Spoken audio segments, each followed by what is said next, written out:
Thank you. All right. Well, thank you guys for being here today. Again, I want to say thank you for being there last night. You guys, the local media does such a good job with us, and we really appreciate it. You guys were very patient. That was a chaotic scene last night, and you guys were very patient with me getting information and getting it to you. And then what you guys did after that was provide it to the public, so they knew that that the incident was taken care of, and you could put the public's minds at ease. So I really want to say thank you, and I appreciate you guys being there and helping us out with that. Also want to say thank you to the Oakland City Fire Department. I don't know if you guys noticed at the scene that there was a lot of big fire trucks that were out there. They helped block a lot of the traffic that was coming in and out. So I want to say thank you to them. Say thank you also to the FBI came by and asked to see if there's anything they could do. Well, we also had the ATF and Homeland Security. And then OHP, Oklahoma Highway Patrol, assisted us in blocking a lot of traffic. So one reason why I say thank you to everybody is I want you to know that when something like this comes out, a lot of people get together and they work for the common good. Now,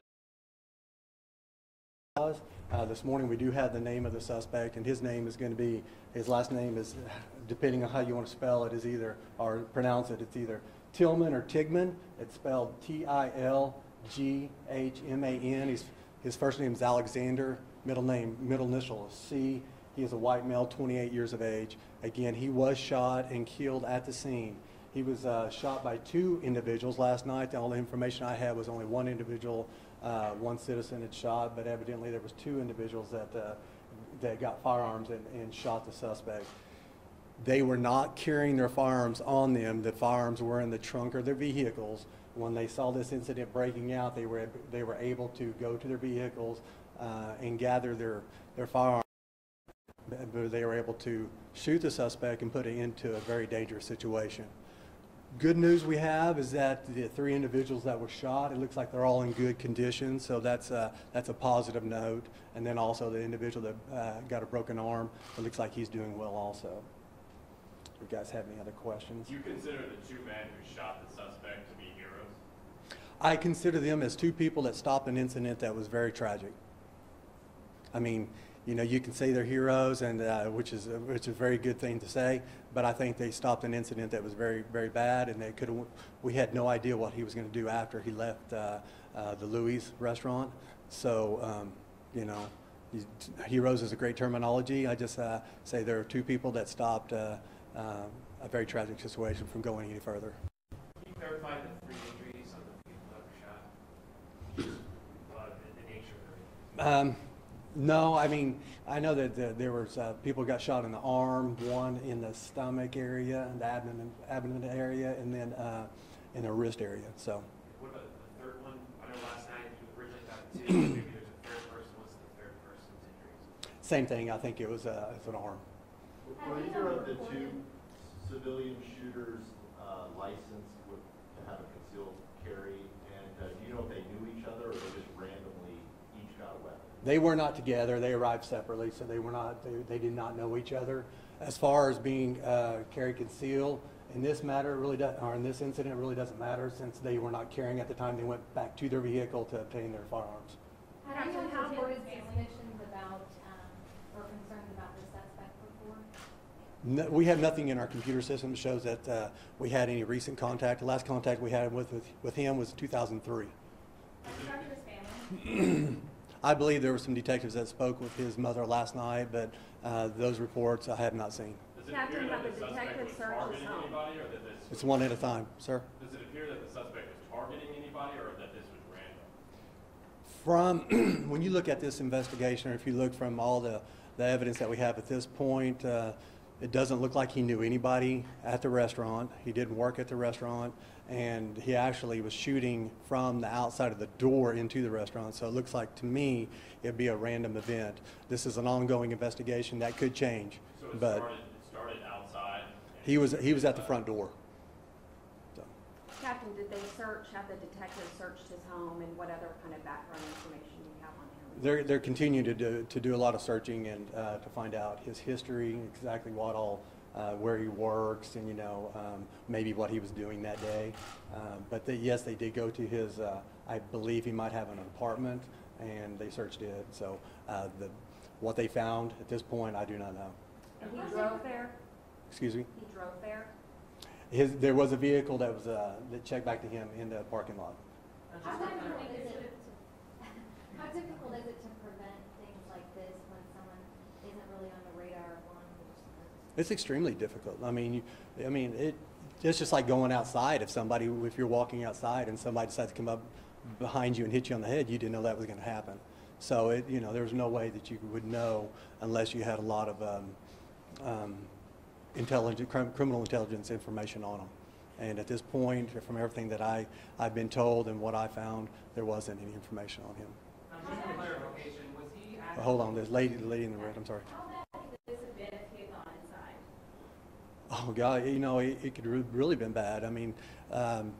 It's a confined area, and nobody can really escape. And if you look to the west, when you go out the back door, you have Lake Hefner. So they're not going to be able to get away. I think there's a lot of rocks back there, big boulders and stuff, so it makes it hard to run away.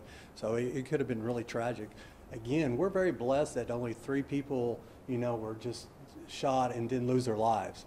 So, Does this suspect have a history of mental illness that you're aware of? not that I'm aware of. An act like this, you would have to assume that he probably had a little bit of a mental illness. And just for clarification purposes, he was outside of the restaurant shooting into the restaurant or shooting at the doorway? No, he was my understanding, he was in the doorway and he was shooting into the restaurant. Okay, so the victims that were hit were inside of the They were inside. But he didn't go inside. He did not go inside. Do you know if he has a security guard license? Are you guys aware of that? I'm being told he's apparently an armed or a licensed security guard. I have received information. I don't think that's been confirmed yet, but we have received that type of information. Do you know if he's licensed for his firearm? And that's the information that we'll be looking into. But that is information that we have received. Yes, sir? Do you know how many shots were fired by the suspect? Unknown at this time. How quickly the two Samaritans interacted? We haven't. That timeline has not been given out yet. Have you guys reviewed his YouTube channel and his Facebook page? We've seen some posts on there talking about demons and things. Have you guys been able to review that, or have you guys looked at that actively? We have our homicide detectives and also our criminal intelligence investigators that are looking into this. So that is some of the research and some of the things that they'll be looking into to find out exactly, see if we can find something what led up to this incident. Right now, you don't know a motive. We have no idea. Right now, it appears to be a random event. What was his exact weapon? It was a handgun. I don't know what kind, what brand, or anything like that. We just know it was a handgun. And the 2 citizens that fired upon him used handguns. How many times did they fire? Do not know. That's another thing that you'll have to find out. You're going to find out when people have personal weapons.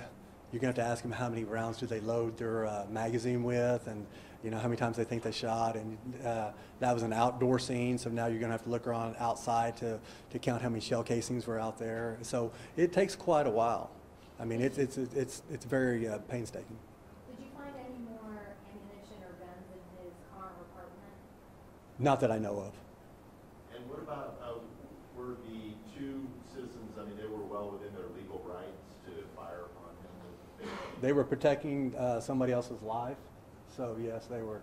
What they are could do your that. thoughts on if the DA will pursue charges or self-defense? I can't tell you what the DA is going to do. I can tell you historically from interactions being over the homicide unit and officer-involved shootings, these guys were protecting somebody else's life. I would think more than likely they would not be filed on, but that is not my decision. That's going to be the Oklahoma County District Attorney David Prater's decision, and whatever he says will go. He grew up in northwest Oklahoma City, I believe where his father still lives, and neighbors describe him as very reclusive. Are you guys searching that home as well? I don't know. Like I said, an investigation of this magnitude, he's older. I think he's 28 years of age, and he's living on his own. Did he still go to his father's house? Did he have a relationship with him? That's a lot of things a lot of ends that you have to tie up and have to do. That's part of an investigation. That's why we kind of try to explain all the time. Investigations take a lot longer than what we usually see on TV. Can you give us the status of the crime scene right now, the cleanup process, and the property that was left behind? The property, that's a good question, because there were some purses, sunglasses, wallets, keys. They were left behind. We do have custody of that, And as a matter of fact, if you take this phone number down, 297-1126, that's 297-1126, that goes, there will be a secretary there that's going to be able to guide those people down to our police department, and then we'll be able to hopefully get them reunited with their lost property. Is there any other, what else are you still doing in the restaurant itself? You know, I don't know. I haven't heard the update. I don't know if our crime scene unit is still out there. If you could imagine, if he shot multiple times, you're going to have to try to locate where those rounds went and try to, you know, be accountable for each thing he had struck. So, and then you had people running out, chaotic, you know, people running out and pushing each other down. So it'll be a very difficult scene. It's not going to be pristine at all. Even though those two men were protecting the people there, it's got to be a traumatizing experience. How are they doing mentally through all this? We have not been able to contact them today. They interviewed them last night. They're very cooperative. But exactly, it doesn't matter who you are. When you take the life of somebody else, even when you're protecting somebody else's life, it's going to be a very traumatic event. You mentioned that the concealed carry law is not applicable because they had their guns in the trunk. Are there any laws that protect them as being good Samaritans, or is this just... They'll be protected by those laws, yes. What laws? I'm not going to be able to quote that law to you, but I mean, that's something that the district attorney's office will be able to go through. And they could explain that to you. And where was the victim, the suspected shooter, where was he shot and killed in relation to the restaurant? I know he was on the east side of the restaurant, and it would just be a guess on my part, so I'm not going to say there's nothing you could quote there, but he was at least 50 to 75 feet away from the front door. Like in the parking lot? He wasn't quite into the parking lot. It was before you got to the parking lot. So was that the distance he was shooting from the entire time, do you think? No, my understanding is that he was at the front door. Can you elaborate on the 2003 incident? 2003 incident. He was arrested as a juvenile for an assault and battery, a domestic assault and battery. So it's a juvenile case. He was 13 years of age. But other than that, you haven't had any other run-ins or were you guys made aware of it all? Did anybody give you a heads up about who this guy is? We have no, in our system, we have no records of anybody making any other reports with us. With respect to the shooter, Brian Whittle, you spelled his name W-I-T-T-L-E. Are you 100% confident on that spell? I'm 100% confident that's what the information I received. Do you believe he acted alone? Is there anybody else that you could possibly be linked to with this? You know, you're trying to look into the future there. I mean, could there be? Yeah. Or could there not be? Yeah. I mean, it's too hard. That's, you know, we do not know who he ran with and if he conspired with anybody or anything like that. So we don't. And as far as I know, we haven't received any of that kind of information. Can you elaborate on the headgear he was supposedly wearing, the headphones? Yes, he was wearing, if you go to a shooting range, you see the earmuffs that shooters wear. He had those kind of earmuffs on. So it appears that he came there prepared knowing what he was going to do? Yes, you look at that and it looked like he had shooting glasses in that, so it looks like his mind was made up that it's something he was going to discharge his firearm once he got there. Anything else? Again, we thank you guys so much for being here and getting this information out to the public. Yes, sir. What about his strange videos asking for help and talking about how Satan is in his TV and handing out flyers back in January?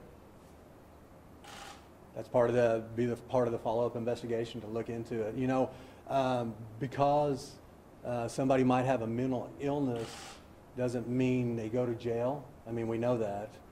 That's one thing that we train on that a lot with the police department. You know, was he endangering somebody else's life? Was he endangering his own life? You have to look into those situations before you can put somebody into a facility. Did he voluntarily try to put himself into a facility, or was he rejected? I don't know, but that's all that kind of information, or that's something that you'll really have to look at too during an investigation and a follow-up. Do we have a good picture you can send us of the suspect? I don't have a picture of him, no. Thank you guys for being here. Have a good day. Thank you. Thank you.